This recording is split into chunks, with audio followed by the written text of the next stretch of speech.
आपके अपने इस YouTube चैनल पर आपका स्वागत करता हूं साथियों। चलिए आज हम पढ़ते हैं हिंदी व्याकरण का एक महत्वपूर्ण बिंदु समास। और इससे पहले हमने इस चैनल पर बहुत सी चीजें पढ़ी है। व्याकरण में देखें तो वर्ण विचार को हमने विस्तार से लिया है और संधि के अनेक वीडियो मैंने डाले हैं, शब्द युग्म के अनेक वीडियो डाले हैं, राजस्थानी शब्दावली के भी हैं। तो इन वीडियोस का अध्ययन करने के बाद में मुझे अच्छा रिस्पॉन्स आप लोगों का मिल रहा है और अनेक विद्यार्थियों ने परीक्षा की तैयारी में मेरे इन वीडियोस से काफी सफलता भी अर्जित की है और वे खुश है। तो इस खुशी को बरकरार रखने के लिए शुरू करते हैं समास। क्या होता है समास और कैसे इसका विग्रह है और किस तरह से कौन से विग्रह को प्रधानता दी जा सकती है, आदि आदि बातें हम इन वीडियोस में देखने वाले हैं। विद्यार्थियों, संस्कृत के अनुसार देखें तो यह समास शब्द में सम उपसर्ग है और अस धातु है और अस धातु के बाद में विद्यार्थियों इसमें घय प्रत्यय मिला हुआ है। यह उपसर्ग है, यह धातु है और ये प्रत्यय है। मैं लिख देता हूं कि सम उपसर्ग मिला हुआ है और इसके बाद में अस धातु है और इसके साथ में घय प्रत्यय के योग से संस्कृत अनुसार समास शब्द की रचना हुई है। लेकिन चूंकि हम यहाँ पर हिंदी व्याकरण का अध्ययन कर रहे हैं तो उधर आते हैं, तो हिंदी में इस समास शब्द की रचना हम देखें तो विद्यार्थियों सम और आस के योग से हुई है। और सम का अर्थ मैं आपको बता दूं, सम का अर्थ होता है निकट या उचित, निकट या उचित। और आस शब्द का अर्थ होता है विद्यार्थियों रखना या बिठाना। देखिए शब्द के अर्थ से हम इसकी परिभाषा तक पहुंच रहे हैं कि जब उचित रूप से दो शब्दों को, दो या दो से अधिक पदों को कारक चिन्ह हटाकर, बीच की विभक्तियों को हटा करके जब हम पास पास रख देते हैं तो वह समास हो जाता है।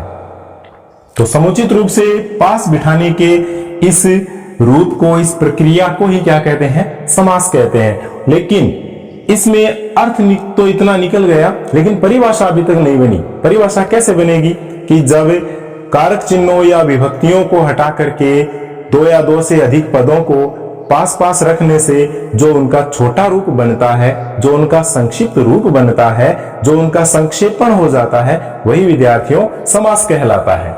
तो इस प्रकार से इन दोनों पदों के योग से क्या बन गया अपना समास।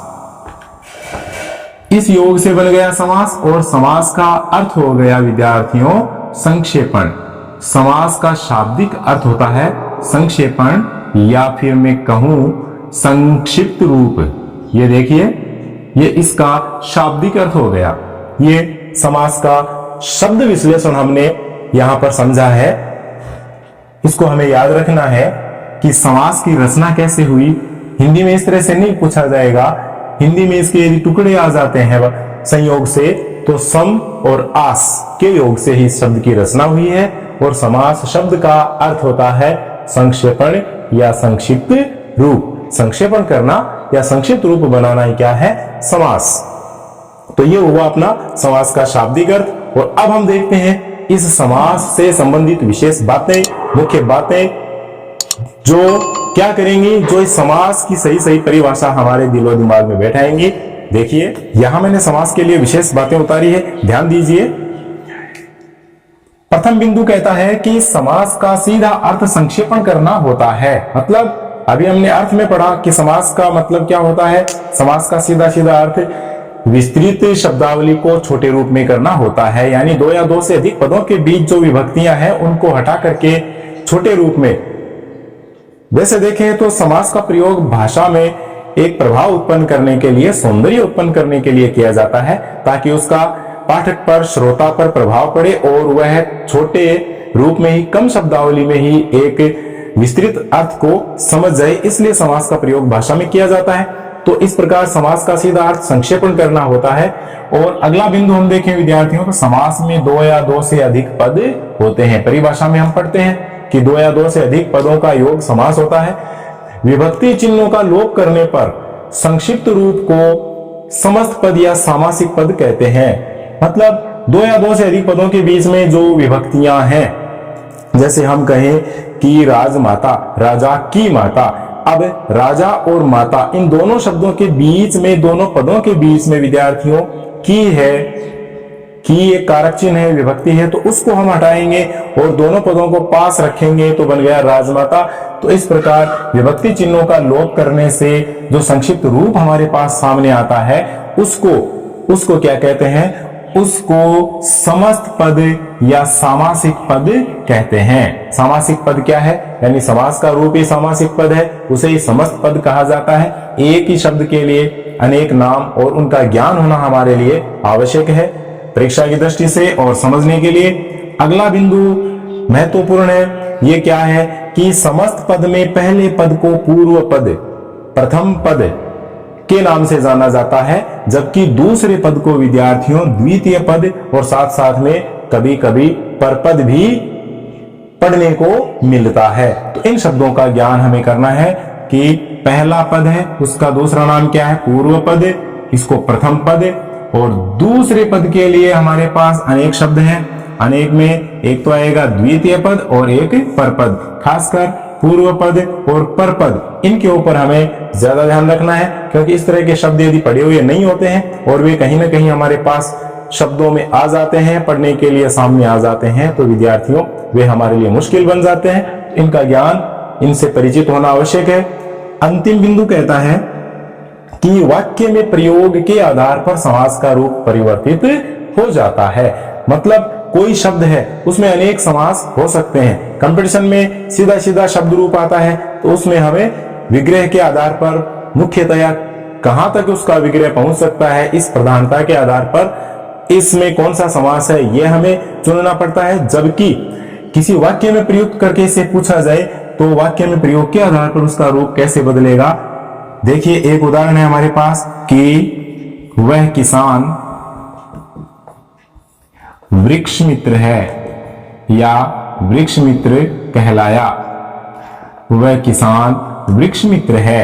अब इसमें वृक्ष मित्र और इसका विग्रह करेंगे तो अलग होगा, और जैसे ही मैं इसका दूसरे वाक्य में प्रयोग कर देता हूं दूसरे ढंग से, वह भी देख लेते हैं। वह यह है कि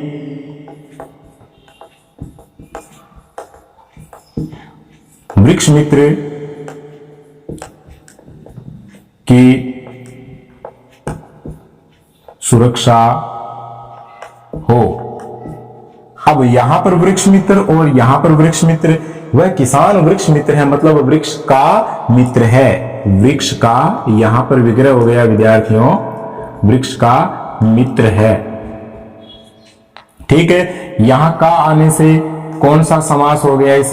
इसमें हो गया विद्यार्थियों संबंध तत्पुरुष, क्योंकि यहां पर संबंध कारक की विभक्ति का प्रयोग हुआ है तो यह संबंध तत्पुरुष की श्रेणी में गया।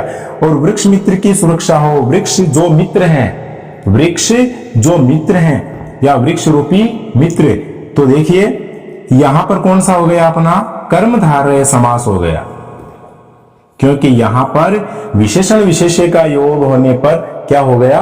कर्मधारय समास हो गया। शब्द एक ही है लेकिन वाक्य में प्रयोग होने के कारण इनका रूप बदल जाता है, इनका विग्रह बदल जाता है, तो यहां समास अलग अलग हो सकते हैं। एक शब्द में अनेक समास होना बड़ी बात नहीं है, लेकिन परीक्षा में, कंपटीशन में हमें जो 4 विकल्प होते हैं उनमें जो 4 किस तरह से उत्तर उन्होंने बनाए हैं उसके आधार पर वहां परिस्थिति को देख करके चयन करना पड़ेगा।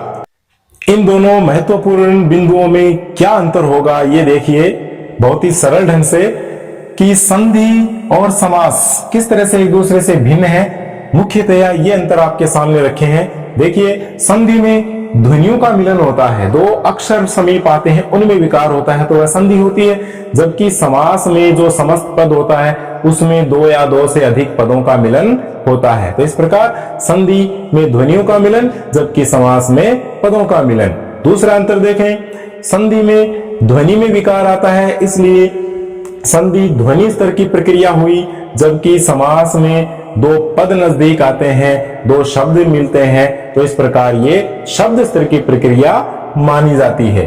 और तीसरा अंतर हम देखें विद्यार्थियों कि संधि को अलग करना क्या कहलाता है? विच्छेद कहलाता है। संधि युक्त शब्द को हम तोड़ते हैं तो वह विच्छेद होता है, जबकि समास युक्त जो समस्त पद है उसका हम विग्रह करते हैं, उसको अलग अलग करना, बीच में कारक चिन्हों को समाहित करना, उसका विस्तार करना क्या कहलाता है?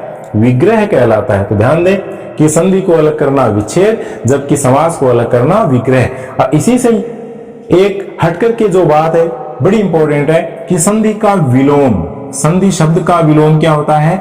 विग्रह। संधि शब्द का विलोम क्या कहलाएगा? विग्रह कहलाएगा। देखिए, संधि को अलग करना तो विच्छेद होता है, जबकि संधि शब्द का विपरीत क्या होता है? विग्रह। समास को अलग करना विग्रह होता है, जबकि इस समास शब्द का विपरीतार्थ क्या होगा विद्यार्थियों? व्यास। यदि विलोम शब्द आए दोनों का तो संधि का विग्रह और समास का व्यास। समास यानी छोटा रूप और व्यास यानी विस्तृत रूप। काव्य में भी शैलियां होती है, समास शैली और व्यास शैली। छोटे रूप में कह देना समास शैली और किसी बात को विस्तार पूर्वक कहना क्या कहलाता है? व्यास शैली कहलाती है। तो इस प्रकार से इसका विलोम व्यास और इसका विलोम विग्रह। तो समझा आपने कि संधि और समास में किस तरह से खास खास अंतर होते हैं। और इसके साथ मैं बताऊं कि संधि और समास ऐसी प्रक्रियाएं हैं, व्याकरण के वे बिंदु हैं जो किसी एक शब्द में दोनों भी हो सकते हैं। एक शब्द में संधि भी हो सकती है तो एक शब्द में समास भी हो सकता है। एक उदाहरण हम देखें, एक हमारे पास है षडानन। देखिए, इस तरह के अनेक उदाहरण हैं। इससे आप समझ पाएंगे कि इसका हम विच्छेद करते हैं तो क्या हो जाएगा? षट धन आनंद। आपने व्यंजन संधि के वीडियो देखे हैं, उसमें यह उदाहरण आया भी है और इसका नियम भी मैंने आपको वहां समझाया है। षट जोड़ आनंद कौन सी संधि हो गई? व्यंजन संधि हो गई। बिल्कुल, इसमें नियमानुसार तोड़ने पर ये व्यंजन संधि का उदाहरण भी है। और साथ ही साथ षट है आनंद जिसके, अर्थात कौन? कार्तिकेय। तो ये किसका उदाहरण है? ये कार्तिकेय का पर्याय भी है। तो विग्रह करने पर षट है आनंद जिसके, वह है, अर्थात कौन? कार्तिकेय, जिसके 6 मुख थे। तो ये क्या हुआ? ये साथ ही साथ विद्यार्थियों बहुव्रीहि उदाहरण बन गया, बहुव्रीहि समास का। तो इसमें बहुव्रीहि समास भी है, दोनों बातें हैं। तो इस तरह के अनेक उदाहरण, जैसे लंबोदर है तो लंबा जोड़ उदर आपकी गुण संधि भी है और साथ ही साथ लंबा है उदर जिसका, वह अर्थात गणेश। इस तरह से उसमें समास भी है। तो कोई शब्द है उसमें संधि भी हो सकती है और समास भी हो सकते हैं, दोनों आ सकते हैं। और साथ ही साथ संधि समास में क्या अंतर है ये आपने पढ़ा, इसको अच्छे से याद कर सकते हैं। इनका स्क्रीनशॉट लेकर के आप इसको उतार भी सकते हैं। इस तरह से मैंने आपको इस सरल ढंग से इसका परिचय समझाया। ये हम समास का परिचय समझ रहे हैं और इसके भेद और इसकी परिभाषाएं, अनेकानेक उदाहरण अगले वीडियोस में हम समझेंगे। और इसके पहले हमने ये समझा और ये समझना हमारे लिए बहुत जरूरी था। आशा करता हूं कि वीडियो आपके समझ में आया होगा, और समझ में आया है तो इसको लाइक, शेयर और सब्सक्राइब अवश्य करें। और साथ ही साथ अध्ययन बड़ी तल्लीनता पूर्वक करें। कमेंट बॉक्स में कमेंट लिखें। धन्यवाद, बने रहिए। अगले वीडियोज में समास के भेद और कौन से समास किस तरह से बनते हैं, मुख्यतया भेद कितने हैं और हिंदी में कितने भेद प्रचलित हैं, ये सारी बातें मैं लेकर आऊंगा आपके लिए। तब तक के लिए जय हिंद।